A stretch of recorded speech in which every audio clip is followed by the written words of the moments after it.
I think this is an important topic for our industry as a whole, and I'll explain why here in just a few minutes.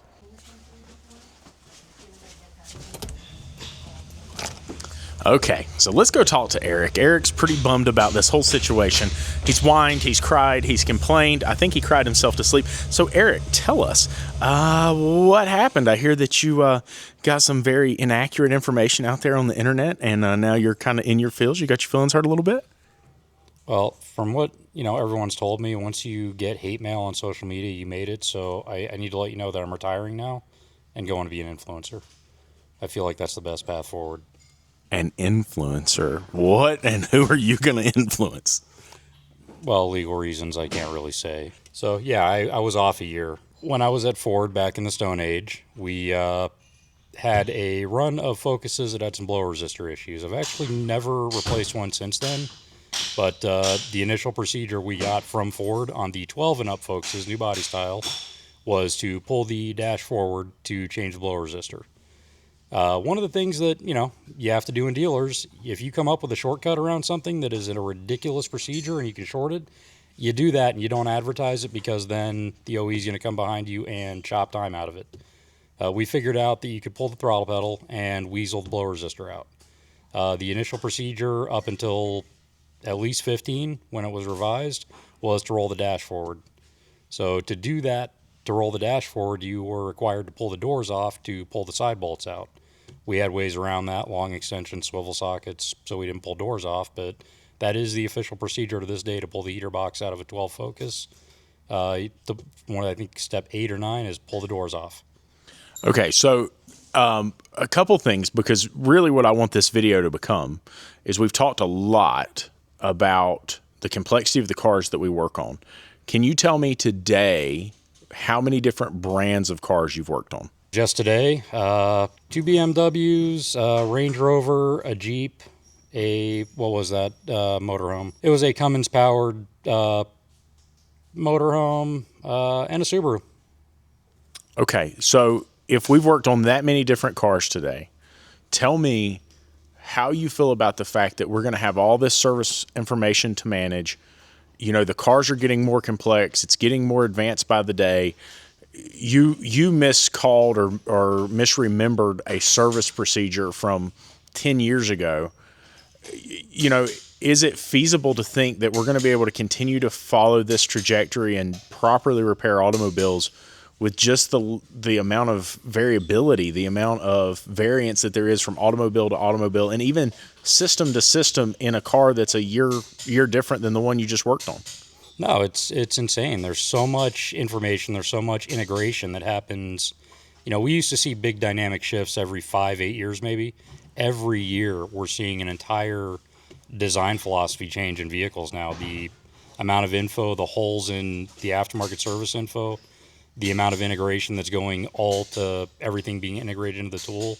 ISTA's awesome, but it's frustratingly slow. We have aftermarket scan tools that give us data. If that data is accurate, cool. When we go to our service information, if we're using a broad spectrum provider, we don't have half of what we need to accurately diagnose car. And we had an F-150, a month and a half ago? Parasitic draw. It turned out to be something a simple fault caused a very complex draw on the vehicle. And that's one of those things that, there's not a lot of information to get you there. If you don't have there's no support for going through a network-based parasitic draw, for an example. But even simple stuff like spark plugs, trying to find basic info for it is really challenging without some of the OE tooling. You have 5 engine variants in one vehicle. Trying to keep track of all that and trying to stay on target with that level of complexity and the constant changes, it makes it a massive challenge. Okay, I told you that I felt like this is an important topic for our industry. You guys know I'm involved in the industry in a lot of ways. Recently, I was at an industry event that's really for the tool manufacturers and the auto manufacturers, and I was at that event, and there was a panel ongoing during the event. One of the things that came up in that panel was a very, very well-known, very well-ran shop The owner was there to be on this panel. Now, this is somebody I respect a lot. This is somebody who spent years and years developing the business and learning about the business. This is not a fly-by-night operation. This is not somebody who doesn't know how to run the business, doesn't know about cars. This guy is really smart. He actually worked as a coach in the industry for a number of years.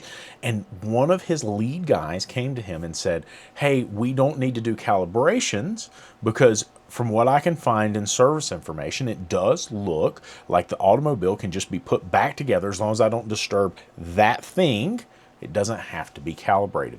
And that opened up this whole can of worms for me. That is, we depend on our lead technicians and the information that they have available to them to help us make the right decisions for consumers. Do you know how many different brands we work on? Do you know how many different systems each one of those brands has? Do you know how many different cars have different systems from car to car, even different systems from year to year?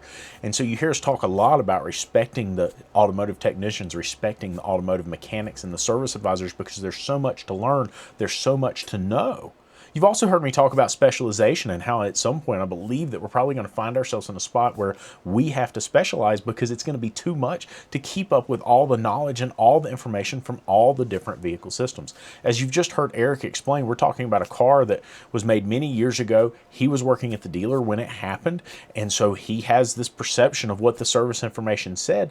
Just think of how many cars we've worked on since then. Just in my shop, Eric works on typically about 9 to 16 cars a week. We don't do a whole lot of big volume. We do lots of big jobs, and so our car volume per week is a little bit lower. But the thing is these cars are so complex, have so many different systems, so many different perspectives on how we fix them, so many different interpretations of the service information. And just like that instance where we're talking about the panel and that meeting, that shop owner had no clue that they weren't following the service procedure. The technician didn't know. We got to looking at the service information and could see how it could be misinterpreted. So it's something to think about. As many of these new automobiles are so tech heavy, how do we make sure we get the client's automobile repaired correctly, safely, reliably, without costing them any more money than is necessary? It's food for thought. Just my opinion. Y'all have a good one.